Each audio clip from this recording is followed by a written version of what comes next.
Delhi high court से आपको झटका। मेयर शैली ओबरॉय के किस फैसले पर रोक?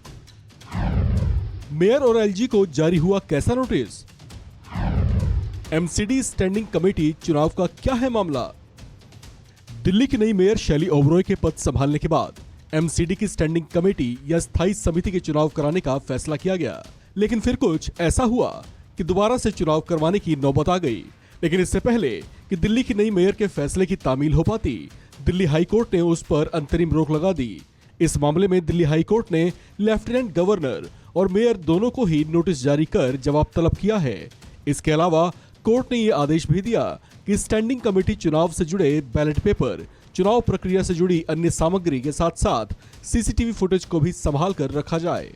आपको बता दें कि दिल्ली नगर निगम में स्टैंडिंग कमेटी के चुनाव के दौरान सदन में खूब उपद्रव देखने को मिला था। चुनाव के दौरान ही बीजेपी और आम आदमी पार्टी के पार्षदों को हिंसक होते और एक दूसरे से हाथापाई करते देखा गया था। ऐसे में पूरी प्रक्रिया के बाधित होने और सदन में अराजकता पैदा होने की वजह से मेयर शैली ओबरॉय ने ये चुनाव फिर से करवाने का फैसला किया था। लेकिन इस पर दिल्ली हाई कोर्ट से अंतरिम रोक लगने की वजह से ये अगले आदेश तक टल गया है। दिल्ली नगर निगम में हुए उस भारी हंगामे, शोर शराबे और मारपीट को लेकर आम आदमी पार्टी ने दिल्ली पुलिस कमिश्नर से सुरक्षा की गुहार लगाई है, जबकि इस बीच भारतीय जनता पार्टी ने कोर्ट का दरवाजा खटखटाया है। दिल्ली नगर निगम में स्टैंडिंग कमेटी के चुनाव फिर से सोमवार को करवाए जाने थे, जो कि कोर्ट के आदेश के चलते नहीं हो पाएंगे। गौरतलब है कि बीजेपी की 2 महिला पार्षद कमलजीत सहरावत और शिखा राय दिल्ली हाईकोर्ट पहुंची थीं।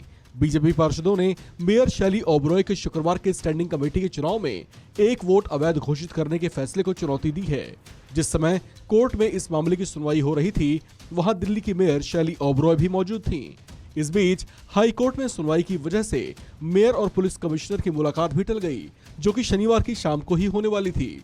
शुक्रवार को एमसीडी सदन में हुई हिंसक झड़प के बाद शैली ओबरॉय ने पुलिस कमिश्नर से मिलने के लिए समय मांगा था। शैली ओबरॉय ने इसे लेकर कमला मार्केट थाने में पुलिस को शिकायत भी दी थी और बीजेपी के पार्षदों ने उन पर हमला किया और जान से मारने की कोशिश की, इस तरह की शिकायत करवाई थी।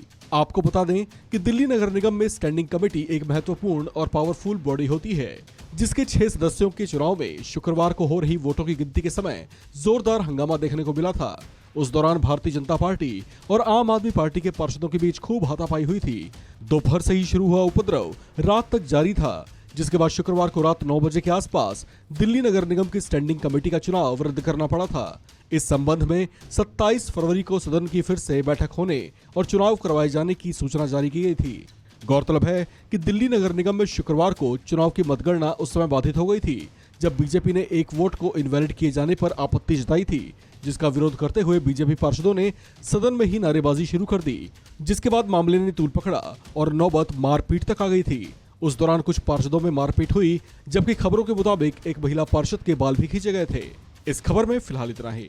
बाकी अपडेट्स के लिए बने रहिए वन इंडिया हिंदी के साथ।